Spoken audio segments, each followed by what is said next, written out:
What's that like?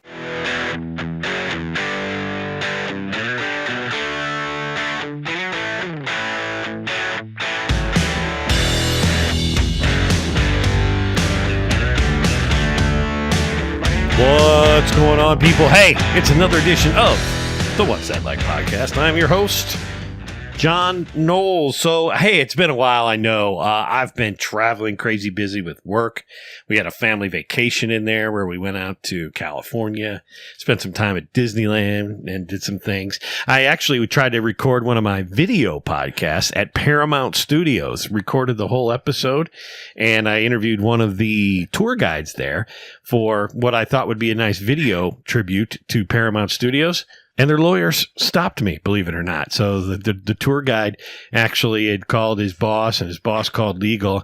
And I got my first cease and desist to stop filming on the lot at Paramount Studios. So I didn't even care that I got stopped. I was just like thrilled that somebody thought I was important enough to make me cease and desist. So how about that? Pretty cool, huh?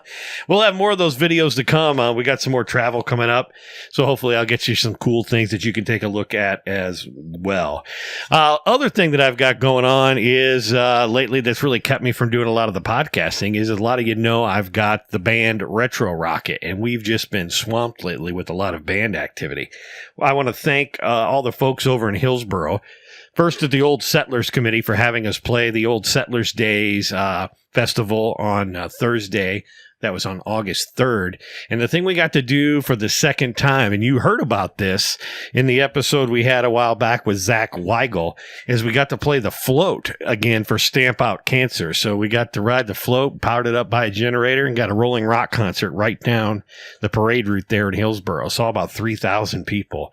I got to tell you, that's just one of the coolest things we've ever done. So I want to thank, again, Zach and Chris Weigel. They put that whole thing together. The MCCA is who that supports. Tony Marcolini and Marcolini Construction. They built that float and certainly got us up there and got us moving. And it was just a phenomenal event. So I want to thank those guys. Today's episode is going to bring you a couple of segments. First, we've got Randy Bursch. He is the organizer of Turnerfest. And with him is Adam Gaffney, one of the acts at Turnerfest. And those guys are going to be breaking down the new music festival that's going to be going on in Mount Olive, Illinois. I think that's on September the 9th. But also, guess who's back? The Rac Almanac. We're going to get a late summer gardening report from him. It's been about a month since you heard kind of what's going on over there. And he's got some great tips for you, too. I think you're going to enjoy those. But with that being said, let's get right off and get you all learned up about Turnerfest, where I talked to Randy Bursch, the promoter, and I find out, what's that like?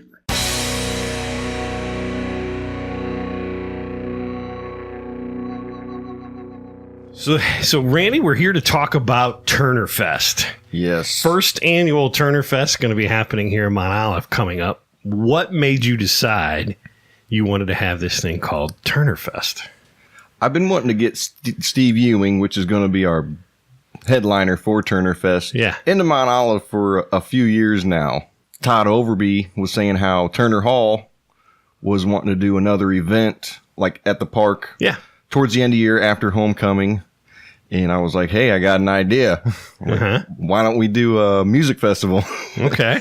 So I told him my idea about a music fest and, selling food and beer and kind of like a homecoming, but instead of rides, it's all about the music. Yeah. He's like, do it, man. So I just been organizing all year trying to get this thing together. That's one of the things he told me. He's like, great idea, but you got to do it. Yep. That's his famous line. Yeah. So ultimately you put this thing together. When does it happen? When's it coming up? So it's going to be on September 9th at J.C. Neiman Park from noon to midnight. Is that Labor Day weekend? That is the weekend after Labor Day weekend. Yes. Okay, so it's a Saturday. It's Saturday, yes. And it'll go from noon to midnight. And it's J.C. Neiman Park in Mount Olive. Easy to find. Come off Main Street, hang a right off of Lake Street, and you run right into it. Yep. So you've been working on this thing for a while. I know that's something you've been promoting on Facebook, social media, doing what you can to get the word out. You mentioned Steve Ewing as a headliner.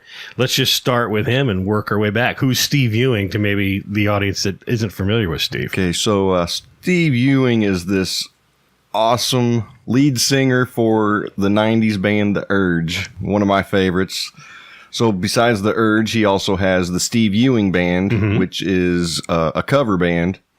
So he'll do a bunch of different types of classic songs and stuff, and he'll also play some Urge songs. Okay. It's just him, but with different musicians. So it's a pretty cool thing to be able to get him over here into Mount Olive. Yeah, certainly a big name in this area. Yeah. Down in St. Louis, he's the owner of Steve's Hot Dogs. Certainly the Urge, when they come back, the whole city goes nuts when they play a couple nights somewhere. So you got Steve Ewing. That's huge coming to Mount Olive. Might be one of the biggest headliners we've ever had in this town. Really? Yeah. I don't know who else would be bigger. I don't know. I've only been here in Mount Olive for about 8 years. So. Yeah, I don't know who else it would be. But so you've got Steve Ewing. Let's work the lineup. He's your headliner. When's he going to be playing? So Steve's going to be taking the stage at 9 p.m. Okay. And playing until midnight. So 3 hours of Steve. 3 hour show from Steve. Okay. Yep. And who precedes Steve? Preceding Steve will be Orange Punch Warfare, which is probably one of the better known original bands that come out of this area. They've been going at it for probably 15 years plus. Yeah. So they'll be opening up for Steve. We kind of did that because of another thing for bringing Turnerfest to life is Mount Olive used to have Latherfest. Okay. Yeah, I remember Latherfest. And it was originally started by a band called Soap. I guess they started it and did it for a couple years, and I'm not sure if they just moved out of the area or if they disbanded, but Orange Punch kind of took over the tradition of Latherfest and kept it going for years and years and years. But I guess it ended probably 3 or 4 years since we've had a Latherfest. Right. And it just kind of fizzled out. So. And that was always out at the lake, out at the Mount Olive Lake. It was. I did learn, I guess their last couple were actually at J.C. Neiman Park. Okay. Yes, I did not know that.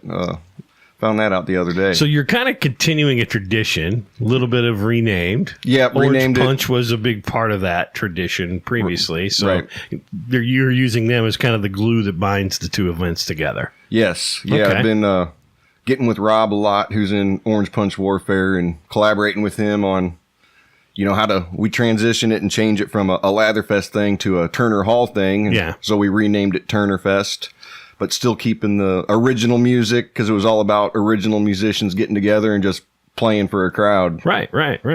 So who else you have? You've got Orange Punch before Steve. Who's coming? Just kind of run down the list for me. We'll have Waylon Poon. They are the Mexican wrestling rockers. Okay, they've been in town before. Yeah, I've never seen them live. I'm looking forward to it. I think it's their music's awesome. I've been listening to it. I think it's going to be great to see 4 guys in wrestling masks on stage rocking out. Yeah. So we'll have them, and then we'll have the Langoliers. They're out of Festus, Missouri. This will be their first time in our area. Okay. I reached out to them, and they agreed to come play. So they're going to play for us, and we got Common Grounds, which is another Mount Olive group. Underground hip hop, I think, is what genre they say they're in. Really talented guys. Gonna add a little bit of mix to it and throw some rap music in there. Sure. We got Electric Longhead coming. They're from I think just surrounding communities. I haven't had the pleasure of meeting them yet, but they used to play at Latherfest. Okay. So that's the cool part, too. A few of these bands are bands that used to play at Latherfest, and they're coming over and going to play Turnerfest. That's great. To keep it going. Catching Hickory's another band. They're from up north around the Clinton, Illinois area. And they're coming down to play. And kind of like got a blues-driven Americana-type southern rock. All right. Sounds good. Real cool sound. LS Express, a couple more guys out of St. Louis, Drew Schaefer and Neil Luke. I think they're doing a duo thing for us. I think they're gonna do like a keyboard and a guitar and harmonica. Drew leads that one. Neil gives him some good backups. Both amazing singers. I get a Bob Dylan vibe from them. They kind of got that going, gotcha. which is cool. Of course, we have Adam Gaffney and the Highway Saints. Who's with us here today? Yes. Say hello, Adam. How's it going? We haven't heard from you yet, but now we have. We'll get to you in a second. Yeah, so I'll let Adam talk about that whenever he comes up, but he's a newly formed group. He was from the area, but he just recently moved to St. Louis. Yep. But he's going to keep coming back and visiting over here and playing. That's right. Then we got some solo stuff. We got Matthew Batson out of Staunton's going to do some acoustic solo work. Eric Vancouverlet out of Staunton. And then Rob Hoffman also is going to, he just put a solo album out this year. Right. So he's going to play some stuff off his solo album. So how many acts is that? 12 acts in 12 hours. In 12 hours. Yeah. And Steve's taking 3 hours. And Steve's taking 3. Yeah, it's gonna be a jam-packed music day. We're just hoping we can get sets broke down and put back up quick enough. Sure, yeah. Give everybody plenty of time. And it's a nice venue. I mean, you can come out. It's where we have the annual Mount Olive homecoming. So there's a nice covered area. There's a nice bar area for that. Nice bathrooms. You're not going to be in porta potties all day or anything. It is a real good area to hold an event like this, and plenty of room. Yeah. So you can come out there. If you want to spread out, you can. If you want to get in tight with the music, you're going to have that ability as well. Exactly. Yeah. Did you think a year ago you're going to be a music promoter? No. And I've actually surprised a lot of people because they've been telling me I've been owning this. And I'll tell you what, it is fun. It's also stressful at the same time. Yeah. Trying to remember everything that needs to get done. And then when I need help from someone, then I got to remind them. And it's like, I need someone to remind me. Yeah. But it's been a blast, and I'm already looking forward to. I'm starting playing the next one actually, and this one hasn't even happened. What's been the toughest part about doing this? I would think the hardest part was acquiring the food trucks from St. Louis. Okay, I had to be very convincing that it would be worth their time to drive an hour out of their way to come sell us some food. All right. So you do. This is new. I mean, we've had bands in Mount Olive for years. We've never had St. Louis food trucks. So tell me who you got coming on the food truck scene. So we got 3 food trucks coming this year. One is called Twisted Tacos. So, of course, they got tacos. And then you can do quesadillas and taco salads, just different variations. We have Wingnut Food Truck, which is all about the wings. Mm-hmm. I think they have over 20 different sauces to choose from. And then they also have like a deep fried side menu item of anything that you drop in grease. A bunch of good stuff. Yeah. You can drop anything in grease. Yeah, that's true. Deep fried Oreos. Yeah. And then the last one's Wayno's International Cuisine. I found out they were just ranked number 7 food truck in St. Louis recently. Yeah, I'm familiar with 2 of the 3 of those. Oh, are you? Yeah. So where I work in the city, they kind of park down there a lot. So I've cruised Wayno's. I've cruised the Twisted Tacos as well. Okay. Both good stuff, and I'm sure the wing truck's going to be good too. Oh yeah. Really, from that standpoint, you've got a music festival. It's in Mount Olive. What's it cost for the concert goer? That's the best part of this. It is absolutely free. Free. All we ask is you support the food trucks and the beer stand. And food trucks and beer stand. Yeah. Give them all your money. Yeah. I mean, and Turner Hall's running the beer part of it, right? Yeah, Turner Hall's running the beer wagons, and that's what's going to pay for this event is making money off the beer sales. And then the cool part is, if we actually make a profit, which we're hoping for, it's first annual, so we don't know what's going to happen. Any profits we're going to be donating, of course, back to the community, like Turner Hall always does. Yeah. We have a group in mind, but we're not going to announce it till we know we have something to give them. Makes perfect sense to me. So one of the acts that you mentioned there was Adam Gaffney and the Highway Saints. Yeah. And it's my pleasure to welcome Adam here to Studio 312 as well. Let's talk about Adam Gaffney. I mean, Adam, where are you from? Well, I'm originally from Litchfield. Yeah. And I recently moved to St. Louis. My parents are still in Litchfield. Yeah. And I've been playing with Gaff and Poley for the past couple of years now. I started a new original group, the Highway Saints, which is all my written music. So it's more of a folk jam kind of feel. How old are you? I'm 25. 25? Yeah. You know, I've heard some of your music. You got music beyond your years. I'll say that. That's a good compliment there. Tell our audience really what's your music. You said it's kind of a folk jam vibe. Yeah. You know, what would you compare that to? I like, well, people always ask me what kind of music I play, and I really never have a good answer to that because there's so many different genres, in the market. So I like the best artist I could say to compare it to would be Jason Isbell with a mixture of the Rolling Stones. That's where I take most of my writing influences from. Mm-hmm. But, I grew up listening to Motley Crue and stuff like that. So, yeah, I would say a lot of it's a songwriter approach, mm-hmm. And can you see yourself in Nashville in a few years doing this? I could if I could make it in Nashville. Yeah. It's a tough beat there. It seems like the scene to be for the singer-songwriter. Yeah. It really is a neat place. Just going down there, hanging out, seeing all the guys like you that do that type of thing. It really is cool. But how's the scene in St. Louis? You said you recently moved down there. Yeah. You work there. This is still your side thing. Right. But what's the scene like in the St. Louis market for what you're doing? As an outsider, when I didn't live in St. Louis and I tried to break in, it didn't go well. Mm-hmm. But when I was down there and I could make the friends that I've made and meet the people I've met, just going to open jams, I've added 2 additional members to the band just by doing that, and I've filled the band where I want it to be. And it's treated me really well as a songwriter, and it's keeping me really busy.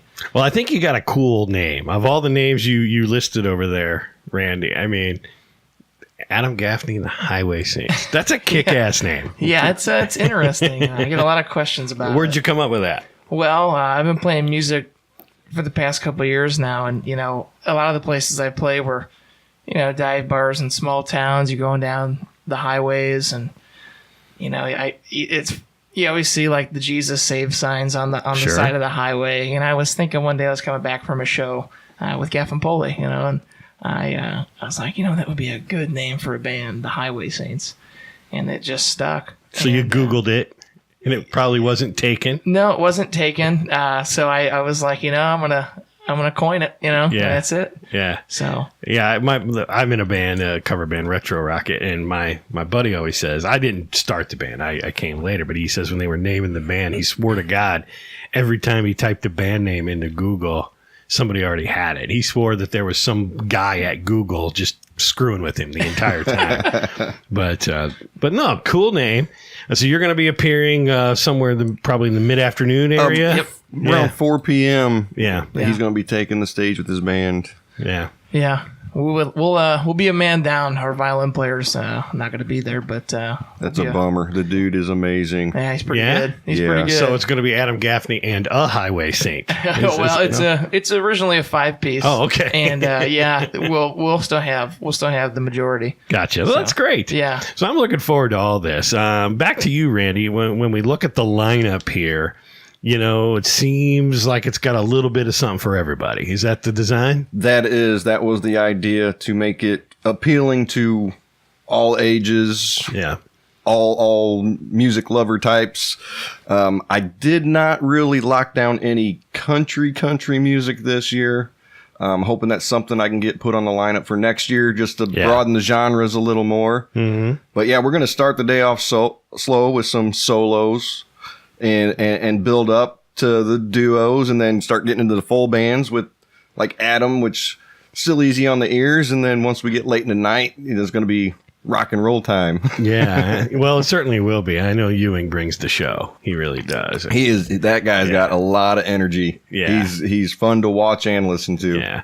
From a standpoint of a concert goer, so people are going to be showing up, what should they be looking to bring? A lawn chair? I would definitely bring a lawn chair. I've been trying to get that out to everybody because the seating at the park is very limited. There's some picnic tables out there. There's a couple small bleachers, but besides that, if you don't bring a seat, you might be standing the whole time. It's festival style. Yeah, festival style, exactly. Or bring a blanket if you want to get down in the grass, Yeah, we're not encouraging campers or anything. No camping. This is no Woodstock. Yeah, exactly. Yeah, this is going to be a family-friendly event. Like I said, all ages, free show. We're actually going to have a bounce house during the day for the kids, too. Okay. So they got something to do while mom and dad's trying to eat some food off one of the food trucks or something, you know? And that's where I'll be. Adam, you like the bounce house? Oh, absolutely. Yeah. You going to have any merch for Turnerfest available? There will be merch available. It will be It will probably be limited availability also. Yeah. We're currently in the design process of the shirts. We're kind of pushing the limit on getting this done because it was just pushed. One of the things that were pushed off. Yeah. But I'm going to get some pre-sales orders out through Facebook. There's a Turnerfest page, actually. Right. I totally forgot about it. But give that Turnerfest page a like, and you can find everything about Turnerfest on there. And that's so the T-shirts will pop up there whenever they become available. So if you do a pre-order, you're guaranteed a shirt. You pay for it, and you'll be able to pick it up. We'll also have a form at Turner Hall for them. Then the idea is to have some overstock, but like I said, it'll be a limited amount. We're not going to be able to buy hundreds of shirts just in case hope we sell. Yeah. So we'll have some there the day of. But if you want one, I'd get up there early to make sure you get one if you didn't get to pre-order. Okay. Are any of the bands going to have merch? So if you got fans of certain bands like Adam or anyone, will they have merch? Some bands do plan on bringing merch down. Not all, I'm not sure which ones are and which ones aren't, but we are going to have an area set up for them to sell whatever they have, since, everybody's donating their time for this. We don't have the money to pay all the bands and to come play, and it was just hey, want to play a music festival? You can sell your merchandise, and you got some of these folks that have original music already, so they'll be selling that on site. Yeah, hopefully some of them have albums or online. I know a lot of them are doing the online stuff now with the Apple and Spotify and however that works. What's your biggest worry? My biggest worry is horrible weather, thunderstorms, high winds, just making a beautiful day a crappy day. Yeah. I think you're going to be all right. No, I'll knock on wood. Yeah. But bottom line is September's a pretty stable month usually for that. I think you chose a good weekend. Yes. Yeah. So I think you're going to be all right, though. But there is no, there's no rain out date if that does occur. No, there is no rain out date. What we're going to do is move everything we can over to Turner Hall and salvage it, just make the best of what we were dealt. And Steve's still going to play. We're going to still have all the bands welcome to come and play upstairs if they want. Still do the beer sales. And so it will happen. It's going to happen one way or another. It's going to happen. Great. Yes. So it's going to be good. I think it'll be a fun time. Something the area needs. I don't know is there any other music fest in kind of the 3-county area that you can think of that this compares to? Unless you go to St. Louis or Springfield, I think we're kind of in the middle, and I think we're the only ones getting this going. So we have good location to do this, and my plan is to grow it every year and keep it going. I think it's an awesome idea. I mean, certainly I think it's something the area could utilize. There's a lot of music fans out there. I think you've got the genre right in terms of original music. That's my opinion, but I think you hit on something here. You can go see a cover band, mine included, any day of the week. It seems like, especially on the weekends, anywhere. But to get a collection of original music all in one place, all these different genres, all these different styles, I think that's a pretty cool thing you've put together. Yeah. I was asked that when I first started planning it. They're like, is this going to be a bar band festival? Or are we going to see every cover band we've heard in the area in one day on one stage? And I was like, absolutely not. No. There's nothing special about that except you only have to go to one place to see everybody. Exactly. I said we're going to make this original music, get all these guys out here like Adam that have been writing and playing, and give them a place to all get together and network together and then do their thing for everybody and show them what they got. And I think it's just going to be amazing. Right. So Adam, where are you at in terms of your original music? Album coming out? You've got material written? Is it recorded? Released? Where are we at with that? I have about 3 hours of original music written. Mm-hmm. As far as album goes, it's in the talks right now amongst the band. We got a couple shows coming up, and we're going to discuss that then. I've had a few offers to record some music with a couple different people and a couple different studios. But I think we're kind of waiting until we're a little bit more tight to get that situated. Well, we'll be looking forward to that. Is that something that you foresee happening by the end of the year? Or? Oh, absolutely. Yeah. I mean, we're pretty close to that point. We're, we have a good hour and a half together as a band. So I think we're going to use a lot of that on the album. And we also have a self-titled track called The Highway Saints, which I think the album will be self-titled. So, is this something that anyone can hear today? Is it out there? Do you have anything out there that someone could listen to? They can look me up on Facebook. That's about as much as I've gotten. I have some videos on there of a few different originals. And Sean Camry, our violin player, it's him and I doing a couple different songs. But other than that, until the album is released, I don't have a whole lot. Adam, you have any gigs coming up beside from Turnerfest you want to promote and talk about? Yeah, I have one coming up on August 30th at Pop's Blue Moon. We're going to have Sam Avery opening. He's like an 18-year-old kid, and he's great. And he has a lot of good covers. And he's going to be going on at 8 o'clock. And we're going to be playing about 9 for 2 hours. Yeah, Pop's Blue Moon's over in the Hill area of St. Louis. Yeah, it'll be a good show. It's a good place to play. And is that it? Yeah. Okay. Wait, I forgot to do my signature little piece. Oh, no. You know what I'm talking about. 5 questions. That's right. All right, so guys, what I always do to end every podcast is kind of a get-to-know-you segment of the guests that we have, is I ask you my tried and true, patented 5 questions that I tend to change up every now and then. Does that make sense? None, right? I got both you guys, so you each get to answer when we talk about this stuff, but there's no wrong answer. It's whatever you think, it's whatever you feel. What was the first job you ever had? My first job was a dishwasher at R&B's restaurant in Staunton. Yeah? Yeah, when I was 15 years old. So you got plenty to eat. You got a lot of leftovers. A lot of my young teenage years before graduating high school, I did hop around from privately owned restaurant to privately owned restaurant, and I think half my pay was food. Still is. What about you? What'd you do? I worked at Tractor Supply Company in Litchfield. Okay, yeah. I stocked and I was the dog food guy. If they needed dog food, I was your man. Yeah, you get promoted from cat food guy to dog food guy. I went to horse feed after that. Yeah, it was quite an experience. You're moving on up. Moving on up. So here's another question for you. If I were to pick up your phone, what was the one app I'd see on there that you wouldn't want me to see? What's the most embarrassing app you'd probably have on your phone? I really don't have much app-wise on my phone that's not something that's part of my daily functionality. Yeah. With bank apps and 401k, but I do have a Hill Climb Racer and Mario Run. That's cool. But yeah, I got to kill some time. I liked Mario Run. I played that for about a week, and then I didn't want to pay for it anymore. Yeah, I haven't played it lately. I've been playing the Hill Climb Racer pretty hardcore. Yeah. What about you, Adam? I have to say Goat Simulator. What? It's a game where you're a goat, and you run around and do goat stuff. It's really fun. I don't know why it's like $5. Such a waste of money, but it's a There's blast. plenty of free apps out there. Try Hill Climb Simulator.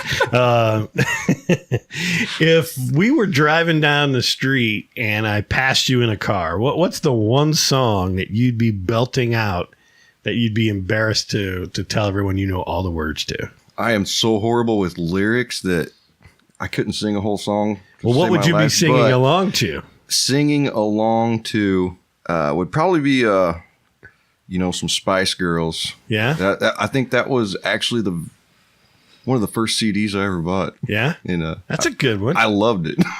What was the song that they had? Tell me what you want, what you really, really want. I think's how it went. Now, tell me what you want, what you really, really want. I wanna. Yeah, I wanna. That's it. I wanna really, really, really wanna. Zigga zigga. See, yeah, there you go. How about you, Adam? That song on Titanic, the one Celine Dion does. Yeah, I know the words and I like to sing it. How's that one go? You just have to listen to it. No, you won't do it. No. I couldn't trick you into it like I Jedi mind tricked him, right? Yeah. Oh, that's good. Adam, I'll start with you on this one. What was the most favorite Christmas gift you ever got as a kid? I had one of those Razor scooters when I was little. And yeah? it was like super sweet because they just came out with them and it was like you had to have it. And I used to ride around the house. We had a big basement. I used to ride my Razor scooter in the basement. Did you hurt yourself like every other kid? Broke stuff. It was just all over the walls. Break any bones? I've broken my nose 4 times. On the Razor scooter? Not on the Razor scooter. Those are what big brothers are for. Oh, yeah. I gotcha. What about you, Randy? No, I think it's a tie between the the awesome Red Ryder BB gun. That's a common answer that here. I got. Yeah. I guess, you're not a little boy in the U.S. unless you get a Red Ryder BB gun for Christmas. We have one unless you go straight to the real stuff. Some people just go straight for the rifle. We have one in the house for my son, yeah. My boy has one too. Yeah. I don't have mine from when I was a kid, but my boy now has one, so that's cool. And the go-kart one year got a go-kart. Yeah. Oh man, that was really awesome. That's awesome too. So here's the kind of the question I always like, because this is revealing about people.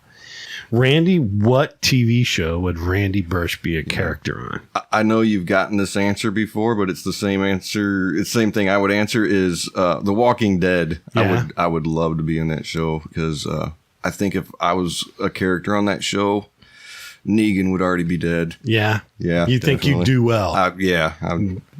I kind of take my wife's tack with the whole Walking Dead thing. If the zombie apocalypse happens, within the first 3 days, you just walk out on the porch and end it because, there's no internet and there's no air conditioning and there's no cold beer. And there's nothing in the world of the Walking Dead that seems like it's worth living for.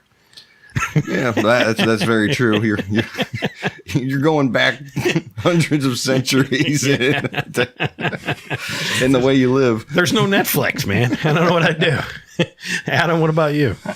After some good thought, I would say Shameless. Shameless? Probably, yeah. That was actually my second choice. Yeah, I just got onto that show, and that's I think I would go in there. Why would you say that? What makes you a part of that show? And I just think the characters are not really relatable, but I just think it would be a fitting character for that. Well, there you go. Walking Dead and Shameless, two quite different answers there. Cool. Well, guys, I want to thank you. Thanks for coming over today. Certainly, if you're listening to this, there's probably going to be a video component too. We're going to play a song here with Adam, and you'll find that out on the Facebook page. And if nothing else, you can catch Adam. And why don't you run down the list one more time, Randy? Who's all going to appear at Turnerfest? All right, so we're going to have Steve Ewing headlining. And we have Orange Punch Warfare, Common Grounds, Langoliers, Waylon Poon, Electric Longhead, Catching Hickory, LS Express. Of course, Adam Gaffney with his Highway Saints are going to be there. And then we're going to have Matthew Batson, Eric Van Couverlet, and Rob Hoffman. It's going to be 12 bands in 12 hours. Yes. September 9th, Mount Olive, Illinois, J.C. Neiman Park. That's correct. St. Louis food trucks, cold beer from Turner Hall. If you live within a 30-mile radius of here, it's going to be the place to be on that day. Well, great. Well, thanks, guys, for coming in and talking about it. Adam, we'll look forward to seeing you on stage there. Great. And I want to thank you guys for coming in today. Thanks a lot. Thanks for having me, John. All right. Thanks, John.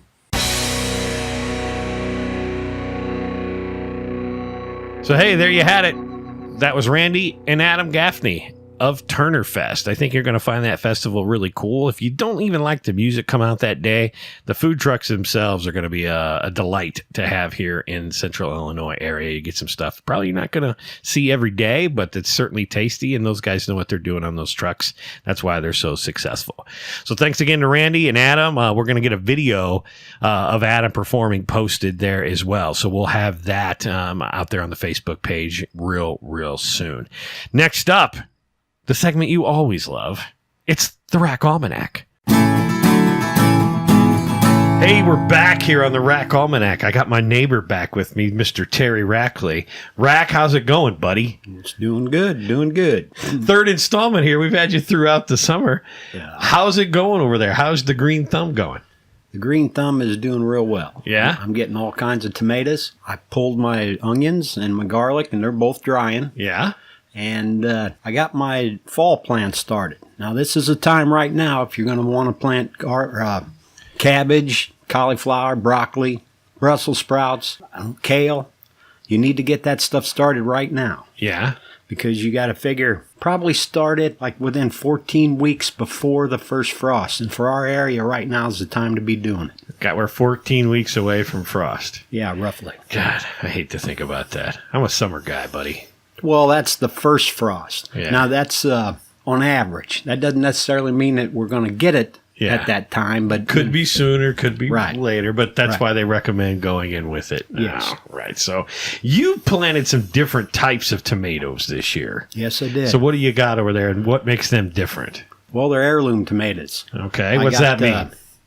An heirloom tomato, like, for instance, the German pink tomato, was started in, I think it was like 1868 or 1869, something like that. Okay. And it's just been passed on generation after generation. Heirloom, like your grandma would give you a brochure or something. That's heirloom. Yeah. That's why they call them heirloom. It's just been So it's passed on. That strain has been passed on, Yes. is what you're saying. Yes. I've got another tomato. Now, it's not quite that old. And it's actually started by a guy from out in California. And this is, it's called Boars Ear. It's like a purplish, real dark purpley black color. Yeah. And then hints of red through it. So the color is actually, it's blackish or purplish. Yes. Now, do they taste different? I think there's a difference in taste. Not Now, well, what difference is there? sweetness. Yeah. A tomato gets their taste from the sun ripened. Okay. If you ever had a tomato that you taste the tomato that you buy through the winter that you get at the grocery store, what's it taste like? Yeah. Water. Water, yeah. Nothing. Yeah. Why? Because it's picked green and then it's ripened on its way to the store. Now, I can understand why they do that because, I mean, if you was to pick ripe tomatoes and ship them from California to here in Illinois, what would happen? They'd be rotten. They'd by be now. rotten by the time they got here. But I don't know. There ain't nothing better than a fresh garden tomato. No, I tell you, we're in the middle of what I call BLT season. Oh yeah. Yeah, so you got fresh tomatoes. We pick a couple tomatoes off the plants, and then it's a run on bacon.